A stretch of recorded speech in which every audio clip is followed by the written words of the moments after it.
चीन के साथ 1962 में हुए युद्ध में भारत की हार की एक बड़ी वजह ये मानी जाती है कि हमारे सैनिकों के पास जरूरी हथियार और अन्य सामग्रियां नहीं थीं। शून्य से नीचे तापमान वाले बर्फीले इलाके में साधारण जूते पहनकर लड़ते हुए शहीद हुए भारतीय सैनिकों की कहानियां सभी ने सुनी है। पिछले महीने से दोनों देशों के बीच सीमा पर तनाव बढ़ गया है। चीनी मीडिया बार बार भारत को 1962 के युद्ध का सबक याद रखने की धमकी दे रहा है। तो क्या भारत चीन के संग युद्ध के लिए तैयार है? भारत में रहने वाले फ्रांसीसी मूल के पत्रकार क्लॉड अर्पी की माने तो भारत चीन से लगने वाली सीमा की सुरक्षा को लेकर बहुत ज्यादा लापरवाह है। क्लॉड ने एक लेख लिखकर भारत को आगाह करते हुए पूछा है कि क्या भारत तब तक नहीं जागेगा जब तक चीन उसके कुछ इलाकों पर कब्जा नहीं कर लेता। क्लॉड तिब्बत विशेषज्ञ हैं। उन्होंने चीन, भारत, भूटान, तिब्बत इत्यादि के हिमालयी इलाकों की गहन छानबीन की है। क्लॉड की माने तो चीन से लगे वास्तविक नियंत्रण रेखा LAC रेखा के करीबी इलाकों तक भारतीय सेना के पहुंचने के लिए जरूरी सड़कें और रेल मार्ग नहीं है। डोकलाम में भारत और चीन के बीच ताज़ा विवाद भी सड़क निर्माण को लेकर ही शुरू हुआ है।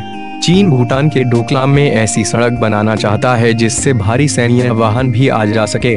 भारत ने इसका विरोध किया है, जिसकी वजह से दोनों देशों के बीच गतिरोध बना हुआ है। चीन ने पिछले कुछ सालों में भारत से लगे इलाकों में सड़क और रेल मार्ग का जाल बिछा लिया है।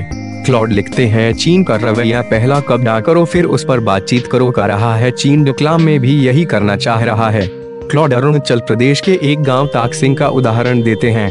अरुणाचल प्रदेश और तिब्बत की सीमा पर स्थित ये गांव भारत का आखिरी गांव है। चीन कई बार अरुणाचल प्रदेश को तिब्बत का हिस्सा बताकर उस पर दावा जता चुका है। क्लॉड के अनुसार अगर चीन अरुणाचल प्रदेश में हमला करता है तो वो सबसे पहले इसी गांव पर कब्जा करेगा।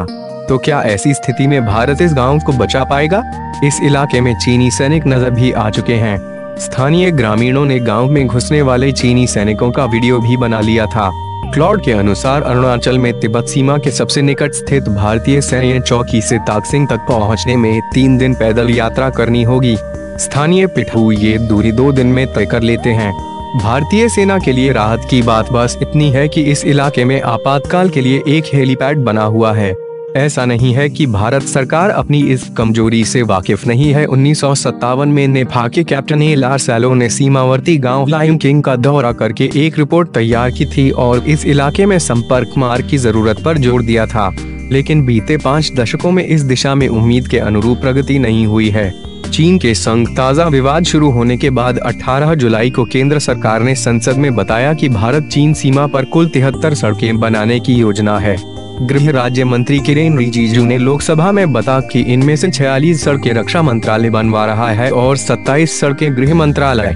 मंत्री ने बताया कि अभी तक 30 सड़कों का निर्माण कार्य पूरा हो चुका है, जबकि सभी सड़कों को साल 2012-13 तक पूरा कर लिया जाना था।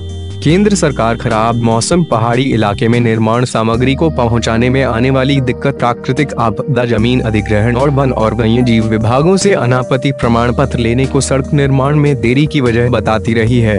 क्लॉड अपने लेख में संदेह जताते हैं कि ताकसिंग तक सड़क बनने में कम से कम 5 साल लगेंगे, लेकिन 5 साल ही लगे तो भी इसे गनीमत समझना चाहिए और ऐसा नहीं है कि इसका कोई हल नहीं है।